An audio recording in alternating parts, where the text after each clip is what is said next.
এই রবুলিকা ভাই তুই আমার টাকা আদায় করিস নি? টাকা দেয়নি কেন আমার রবুল? ভাই গেলাম তো ওর কাছে, খুব অভাব হয়ে যাচ্ছে তো, ঈদের পরে দেবে বলিস। এই তুই কাজের আন্দাজ পাইছ না? তো যা কাজ আমি দিছি তাই করবি তুই। সুদের টাকা মাসে মাসে আদায় করবি তুই।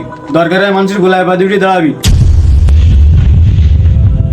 আর না পারিস গরু ছাগল দাঁড়িয়ে সব খুলে নিয়ে আসবি।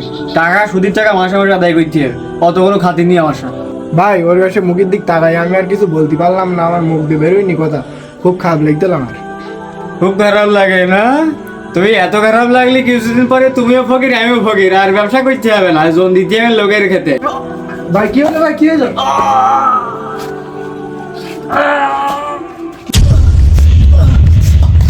আমি আমি ঠিক আছি তো? সব কিছু ঠিক আছে তো? এরকম এরকম কিছু দেখলাম কেন?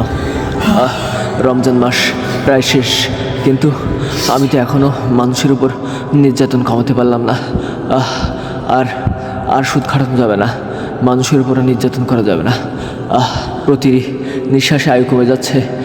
সেদিন হাসরের মাটি বিচারের পর যদি দেখি সবাই পুলচিরাত পার হয়ে যাচ্ছে, কিন্তু আমি পার হতে পারতেছি না আমার পাপের কারণে, আমাকে দাঁড়িয়ে দাঁড়িয়ে দেখতে হচ্ছে, তখন কি হবে আমার উপায়?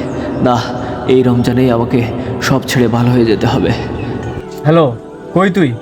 ভাই করিম তা ঈদের আগে টাকা দেবে না বলতে, তাই আইসি এই ছাগল খুলনে দেবো আজকে। না না, ওসব আর করিস না, কোনো কিছু নেওয়ার দরকার নেই। যা ছাগল গরু তার দেয়, আর টাকা পয়সা আদায় করতে হবে না। তুই আমার সাথে এসে শিগগির দেখা কর। কেন, কি হয়েছে নাকি ভাই?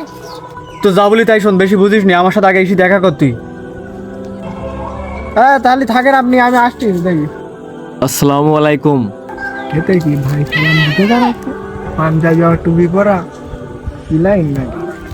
ওয়ালাইকুম আসসালাম। শোন, রমজান মাস প্রায় শেষ, অনেক খারাপ কাজ করেছি জীবনে, অনেকে নির্যাতন করেছি জীবনে, গরু ছাগল নিয়ে আসি, অনেক কিছু করেছি।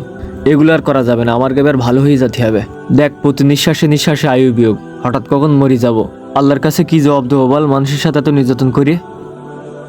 ভাই আমি আপনার আগেই বলিলাম এই কথা, এইসব খারাপ কাজ করা যাবে না। তা আপনি এই যে দিনের পথে ফিরে এসেছেন, আমি খুব খুশি হয়েছি ভাই আপনার কথা শুনে। যাক আল্লাহ আপনার হেদায়েত দান করেছে।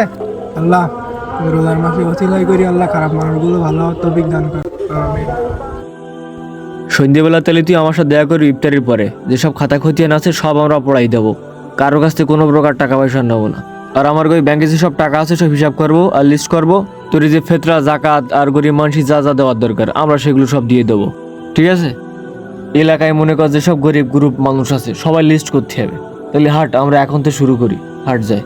এই রমজান মাসের ওসিলায় সৃষ্টিকর্তা আমাদের সবাইকে হেদায়েতের পথ দান করুক।